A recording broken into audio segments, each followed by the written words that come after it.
De acordo com o Conselho Mundial de Viagens e Turismo, WTTC, em 2016 o turismo contribuiu com 6,5 bilhões de dólares no Produto Interno Bruto do Estado do Rio. Reconhecida mundialmente como porta de entrada de visitantes nacionais e internacionais, a cidade do Rio de Janeiro tem uma característica ainda pouco explorada, que é a proximidade de municípios com excelentes vocações turísticas, como Petrópolis, Angra dos Reis, Paraty e Búzios, por exemplo. Outro segmento que voltou a crescer e apresenta enorme potencial na economia fluminense nos próximos anos é o de óleo e gás. Dados da Federação das Indústrias do Estado do Rio, Firjan, revelaram que no primeiro bimestre de 2018, a arrecadação dos royalties no estado aumentou 26%. A estimativa é que até 2030, o volume de investimentos em exploração e produção do petróleo chegue a 175 bilhões de dólares.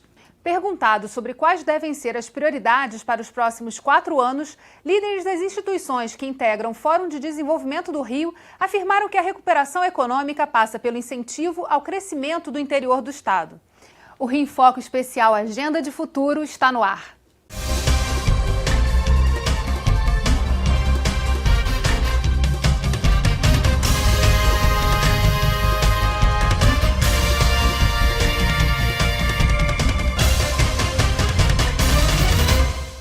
Na cidade do Rio, Pão de Açúcar e Corcovado são pontos turísticos famosos que atraem turistas de todo o mundo.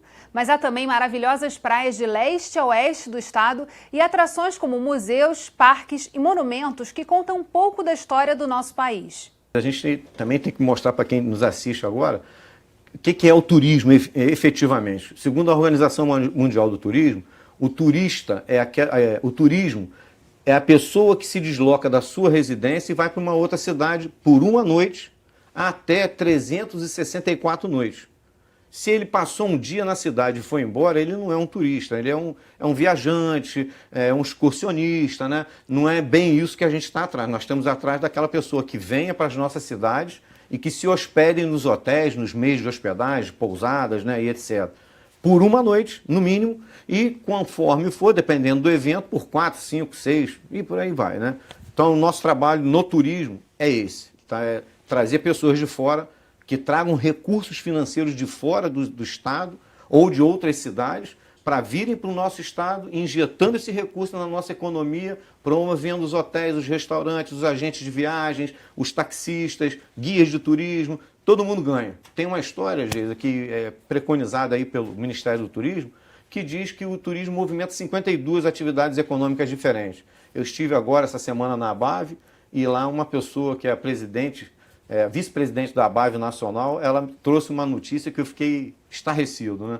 Na verdade, o turismo não impacta apenas 52 atividades não, tá, Geisa? São 512. Eu fiquei impressionado. Por quê, Geisa? Qualquer pessoa que venha de fora para o Rio de Janeiro é uma pessoa a mais na nossa cidade. Vai consumir água, vai consumir energia elétrica, vai consumir tudo que tem na cidade para o cidadão, o visitante também passa a consumir. Então, turismo é muito mais do que a gente imagina. Eu acho que o Estado tem uma vocação natural para o turismo, pelas belezas naturais. Eu conheço o mundo inteiro, já viajei pelo mundo inteiro, trabalhei 5 anos nas Nações Unidas, e jamais encontrei uma cidade, um local com belezas naturais tão grandes como tem o Rio de Janeiro. Nós estamos estragando. Então, quer dizer, o turismo é um fator que nós devemos prestar muita atenção. Para isso, nós precisamos cuidar do meio ambiente.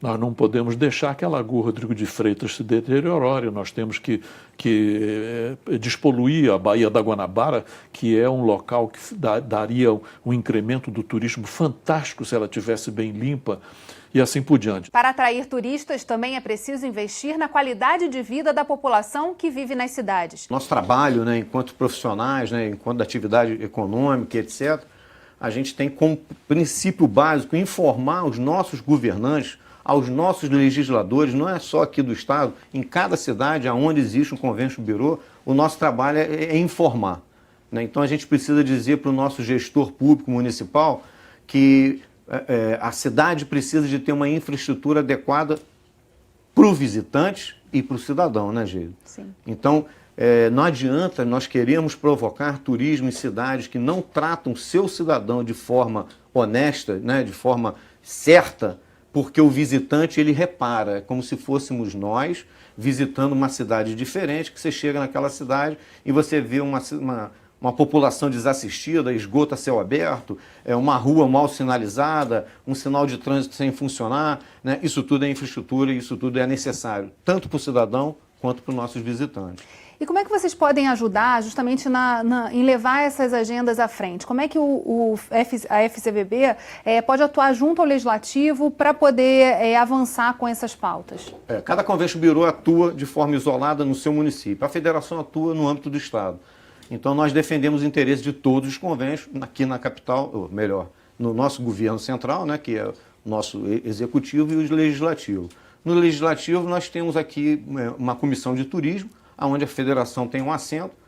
Nós temos o Conselho Estadual de Turismo, também onde a federação tem um assento, tanto um titular quanto um suplente, e é onde nós levamos as demandas de todo o interior para o nosso estado. Além desses dois fóruns, né, que a gente considera importantes, para mim o mais importante do estado hoje é o Conselho Estadual de Turismo, é o maior fórum do turismo, né, de forma isolada, e o segundo maior fórum para mim é o Fórum de Desenvolvimento da LERJ, tá, Gildo? Aqui nós estamos na casa dos nossos deputados estaduais. Não tem lugar melhor, né, de se falar sobre Estado como na casa de um legislador estadual. Então, nosso trabalho principal é esse. Qual é a demanda de cada cidade onde tem um Convention Bureau, que são demandas isoladas, às vezes não são iguais, são demandas diferentes, e a gente pode trazer para dentro da LERJ ou para dentro do Conselho Estadual. Após as Olimpíadas e Paralimpíadas em 2016, o Rio de Janeiro mergulhou em uma crise sem precedentes, que fez crescer os índices de criminalidade, repercutindo na imprensa internacional. Hoje, o desafio do setor de turismo é atrair grandes eventos para aumentar o fluxo turístico e ocupar os hotéis construídos para esses mega-eventos. A notícia boa é que os municípios do interior também têm potencial para sediar congressos e feiras. Segundo a Organização Mundial do Turismo, eventos, a maioria, quase 91% dos eventos no mundo são abaixo de 300 pessoas. Olha que número estarrecedor, né? No mundo. Quer dizer, pouco, menos de 10% dos eventos mundiais são acima de 300 pessoas. Então, quando a gente fala 300 pessoas, é um número que cabe em qualquer cidade do interior do Rio, qualquer tipo de evento. Como a gente quer trazer eventos internacionais, nós estamos prontos para receber eventos de até 5 mil pessoas.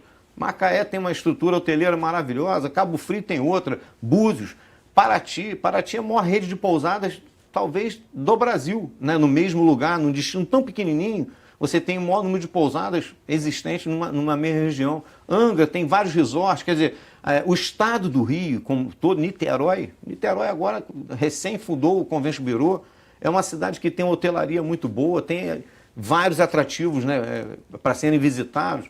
Então, existem diferenças? Existem, mas o que eu quero deixar bem claro? O Rio Convention Bureau, por ser tão grande, em uma cidade tão grande, ele pode disputar eventos de acima de 1 milhão de pessoas, com tranquilidade, né? A cidade do Rio está pronta para isso. Mostrou Jogos Olímpicos, Copa do Mundo, né? Nós estamos preparados para receber um grande número de pessoas na cidade do Rio. Mas nós também estamos prontos para receber muitos visitantes no interior do estado. Cada cidade pode captar um evento internacional, né, e vai movimentar a estrutura existente, vai gerar emprego, vai gerar renda. É o trabalho de um Convention Bureau. Mas, para que isso aconteça, é necessário investir também na infraestrutura das cidades. Tem um problema muito sério de infraestrutura no interior.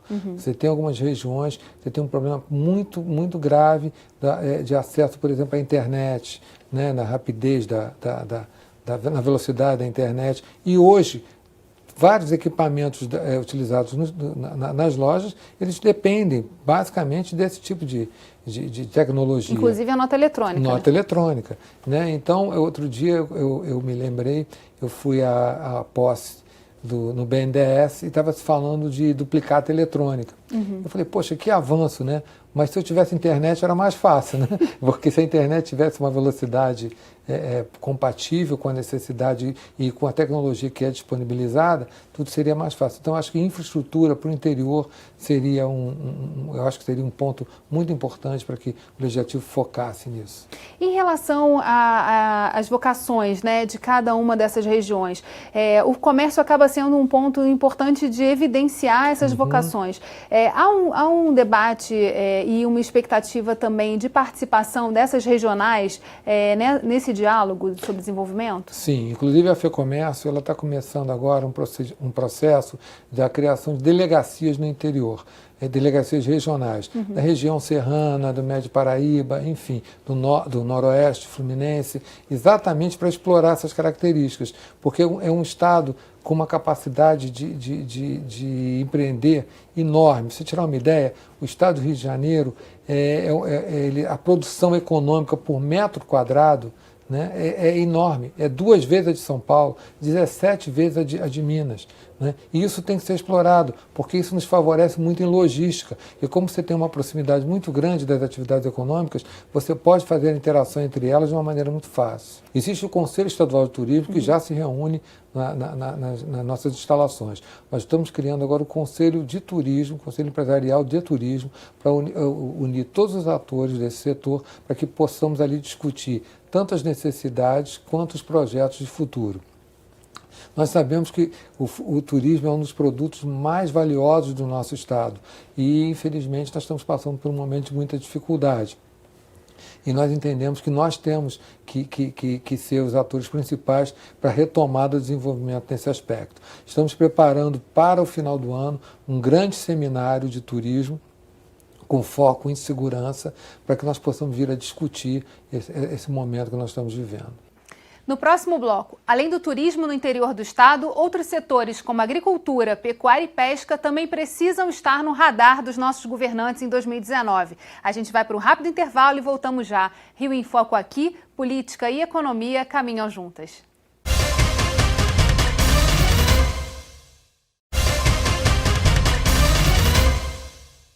Voltamos com o especial Agenda de Futuro, Turismo e a retomada do setor de óleo e gás. Para além do turismo, importantes setores como o agronegócio são responsáveis pelo desenvolvimento da economia do estado. Nós não podemos esquecer que o estado do Rio não é um estado apenas urbano, ele é um estado rural. Tem inúmeros setores que dependem da terra, dependem da agricultura, da pecuária. E, nesse sentido, é necessário que políticas públicas também incentivem esse setor, normalmente muito fragilizado no plano político. Os setores urbanos, metropolitanos, têm mais densidade política do que os setores rurais. Entretanto, se nós observarmos o que acontece nos supermercados, nós percebemos que o que nós comemos vem da terra e das regiões produtoras do estado do Rio, Friburgo, inclusive aqui da região de Santa Cruz. De maneiras que a gente tem um leque de opções bastante grande e ações que a gente tem que perseguir.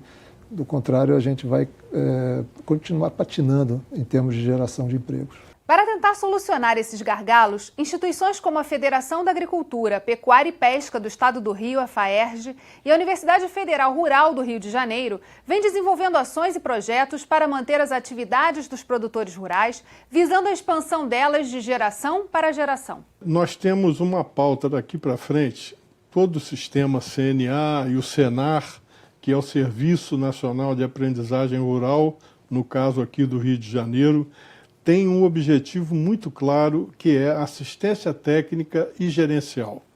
É acompanhar o produtor, estabelecendo junto com ele e com o compromisso dele um projeto para a sua propriedade rural, em que ele adira junto com a sua família e consiga gerenciar o desenvolvimento das tecnologias que são disponíveis, novas ou já conhecidas, e dessa maneira tem a maior capacidade de gerar renda para manter o seu negócio e, especialmente, poder ter os filhos sucedendo o proprietário nessa atividade. É essa a nossa maior meta daqui para frente, assistência técnica e gerencial, inclusive sobre comercialização e a utilização do crédito rural, quando for o caso. E como é que a FAERJ pode participar e trabalhar junto, na verdade, para que esse desenvolvimento aconteça? Nós temos participado já há muitos anos de todas as atividades de governo. A FAERJ sempre trabalha com o governo do estado, buscando tornar mais adequado, mais confortável o relacionamento do produtor rural com o poder público e sugerindo sempre as alternativas de investimento e as suas prioridades. Nós colaboramos participando do Fórum de Desenvolvimento do Estado do Rio de Janeiro, interagindo com as autoridades ligadas ao nosso setor e repartindo responsabilidades com as dificuldades de investimento, enfim, de disponibilidade de recursos para investimento, mas sempre colaborando com o poder público, não só para direcionar o seu poder, mas principalmente para que as ações do Estado, as ações que incumbem ao Estado, atendam de maneira mais adequada ao cidadão fluminense, especialmente, no nosso caso, ao produtor rural e ao pescador fluminense. Na sociedade, o controle da sociedade civil organizada em instituições, e o Estado do Rio é muito rico nesse setor. As nossas co-irmãs, a Federação das Indústrias, a Federação do Comércio, a Federação das Associações Comerciais e tantas instituições e entidades que representam a economia fluminense, temos que atuar sempre em parceria com o governo do Estado, examinando os seus programas, propondo programas do nosso setor, com itens que são elementares, mas que muitas vezes não compõem as prioridades de governo. O exemplo disso é o setor da pesca, que até hoje, por incrível que pareça, o terceiro maior litoral do estado do Rio de Janeiro não tem um terminal pesqueiro para receber e comercializar o pescado desse litoral tão vasto. Nós constituímos um fórum de secretários de agricultura de toda a região da Baixada, de Magé até Angra dos Reis. Através desse fórum, nós começamos então a desenvolver uma série de ações que estão causando um impacto bastante grande sobre o cenário de produtivos rurais. E um dos focos desse fórum é justamente a questão da compra da alimentação escolar, né? Da compra pela Secretaria de Educação. Exatamente. Desse alimento. Nós temos nosso restaurante universitário, nós abastecemos com 5.000 refeições dia os nossos alunos. Quer dizer, nós somos uma pequena cidade em Seropédica. E desenvolvemos um sistema de compras de mantimentos das cooperativas agrícolas da região. Isso está causando um impacto sobre esse setor rural bastante significativo. Essa experiência nós estamos passando para outros municípios que também têm a obrigação legal de executar compras a partir da agricultura familiar, mas que por falta de, digamos assim, tecnologias sociais, acabavam por não utilizar todo esse potencial. Hoje, graças a essa experiência, os setores rurais próximos à nossa comunidade estão se organizando em cooperativas e estão aumentando sua renda de forma bastante significativa. Esse é um ponto importante que o Fórum já tratou em outros momentos, porque existe esse potencial da compra desses alimentos da agricultura familiar e orgânica, gera uma expectativa, né, de ganho para essa população rural gigantesca. Sim. Só que às vezes é muito pouco olhado e a gestão disso sempre fica muito dificultada. A questão da gestão é um desafio que nós temos já tecnologia, digamos, tecnologia social para orientar as diversas prefeituras e eu acredito que nós estamos obtendo bastante sucesso. Sobre a questão da agricultura orgânica, é importante mencionar que nós temos também em Seropédica uma área de 40 hectares focada unicamente na produção orgânica. Essa é considerada a maior unidade de produção orgânica institucional do país.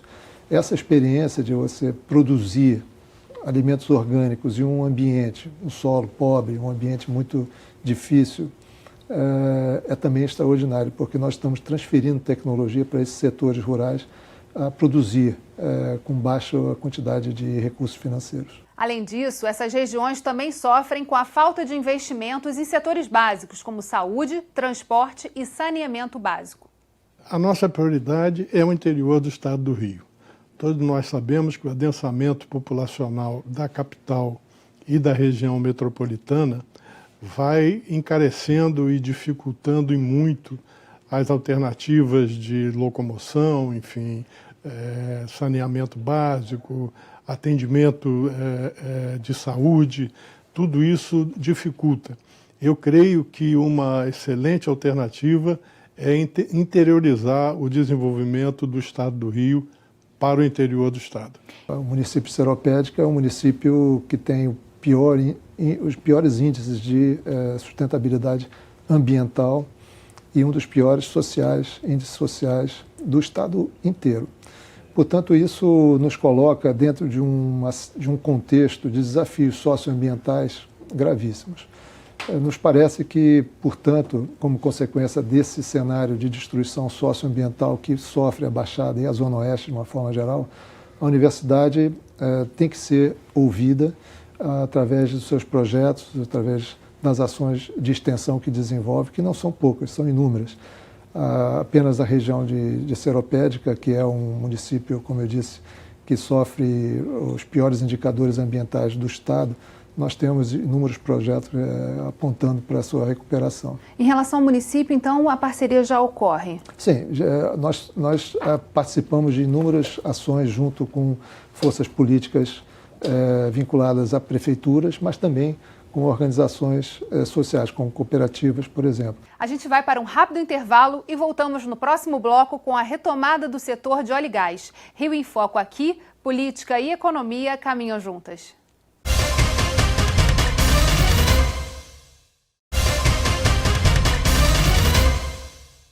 O estado do Rio é o maior produtor de petróleo do país, responsável por 74% de toda a produção nacional. Em paralelo, o setor de energia vem atravessando grandes transformações.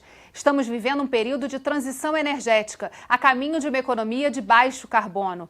É preciso repensar o setor de óleo e gás e adaptá-lo a todas essas mudanças. O desafio é transformar as reservas de petróleo em arrecadação, empregos e riqueza, enquanto ainda há demanda por esse combustível fóssil. Nós temos aqui no Rio, você citou no introito, a questão do pré-sal, que é uma riqueza extraordinária, e essa riqueza não é infindável, ou seja, a época do petróleo vai acabar e petróleo vai continuar debaixo do mar, porque existe toda uma mudança de comportamento das pessoas.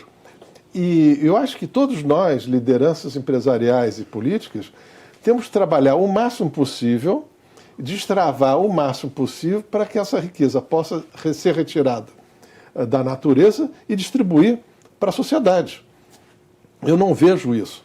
Eu tenho visto no passado muitas discussões de lideranças políticas com a Petrobras e que eu acho que é uma pena, porque quem está sendo prejudicado é o povo, a população que não tem isso claro em sua cabeça. Durante o período em que o Rio avançou bastante, né, e que a gente tinha o petróleo a preços muito altos, a gente via uma necessidade de discutir o Rio além do petróleo. E a gente falhou nesse debate? Não, falhou porque, infelizmente, algumas lideranças políticas preferem o mais fácil do que o mais eficiente. O que se fez no passado? Se gravou o provento advindo do petróleo para pagar gastos correntes, que é a coisa mais ineficiente possível. Se uma empresa gravasse seu faturamento para pagar custos fixos da empresa, claro que ela quebraria. E como quebraria, como o Rio quebrou.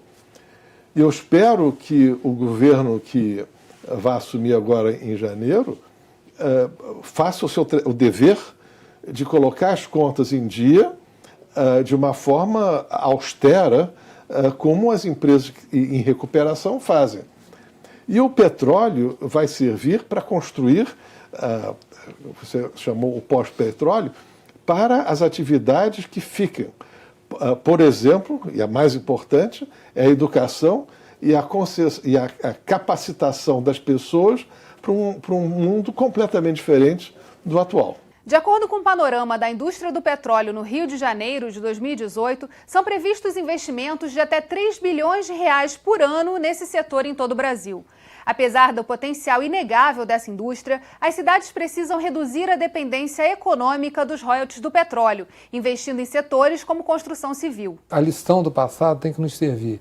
Nós temos que olhar para o pré-sal, para a produção de óleo, gás, óleo e gás, como uma coisa que tem que apenas sedimentar o desenvolvimento. E não ele ser somente o fator de desenvolvimento. A âncora, né? A âncora. Ele tem que sedimentar, ele tem que ser a alavanca para isso, né? Para que nós possamos efetivamente criar atividades de longo prazo, duradouras para a economia. É lógico que tem uma agenda sustentável toda para ser feita em cima do Rio de Janeiro, mas o petróleo associado à construção civil, eu acho que são duas linhas que poderiam tirar o Brasil, o Rio de Janeiro, de uma crise atual. Nesse ponto, a gente tem aí a retomada do setor de óleo e gás. Esse ano, recentemente, a gente teve aí a Rio Oil and Gas, que mostrou qual é uma agenda inteira que a gente tem pela frente com o tema, né, de óleo e gás. Como o Cefet pode ajudar na construção dessa agenda e de olhar para esse ativo que o Rio de Janeiro tem? Bom, eu acho que o Cefet pode ajudar em várias frentes, né? Seja colaborando na confecção dos projetos, seja colaborando na capacitação daqueles que vão trabalhar nos projetos, e seja através de cursos de graduação, de cursos técnicos. A gente tem vários cursos relacionados à área em questão. A gente tem engenharia de automação, engenharia civil, engenharia mecânica. Nos cursos técnicos a gente tem curso de automação, curso de mecânica. Temos campos espalhados pela região serrana e por Itaguaí também. Então, eu acho que o Cefet pode ser um grande parceiro, né, na colaboração de projetos e de mão na massa também para o desenvolvimento do setor. Como essa questão da transição energética do petróleo para as energias renováveis está sendo trabalhada dentro do Cefet? No Cefet a gente tem uma agenda sustentável, a gente trabalha com grupos de pessoas que estão atuando na coleta seletiva, no lixo zero, em energias renováveis. Quer dizer, a gente tem várias frentes dentro da instituição que pode colaborar muito com isso. E hoje já presta esse serviço internamente? Sim, sim. Já participa de vários fóruns e internamente a gente faz com que isso aconteça dentro do campus. Que não é um campus só, tá? Deixar claro para vocês que o Cefet, na realidade, ele tem 8 campi, espalhados pela região serrana e mais a região Angra e Itaguaí. Nós temos que também mudar um pouco da nossa dependência da indústria do petróleo, como, por exemplo, estimular um pouco a indústria naval, trazer outras atividades econômicas para o estado do Rio de Janeiro, para que a gente não fique tão dependente. É possível, e nós queremos isso, e vai acontecer, uma recuperação da indústria do petróleo no Rio de Janeiro, com a recuperação da Petrobras, mas nós temos que nos lembrar que o petróleo não vai durar para sempre, o petróleo vai acabar. Então o estado do Rio de Janeiro tem que se preocupar com outras opções econômicas. Agora, para que tudo isso possa acontecer, é preciso também investir muito na segurança. Turismo sem segurança não vai acontecer. Então, são áreas que nós temos que prestar muita atenção para que a gente possa realmente levantar a economia do estado do Rio de Janeiro. O Rio em Foco Especial Agenda de Futuro fica por aqui. Na próxima edição, o tema é educação e empreendedorismo. Já se inscreveu no nosso canal do YouTube? Vai lá! Para ver esse e outros programas, você também pode acessar o site do Fórum de Desenvolvimento do Rio, TV Alerj, o canal do Povo Fluminense. Até a próxima!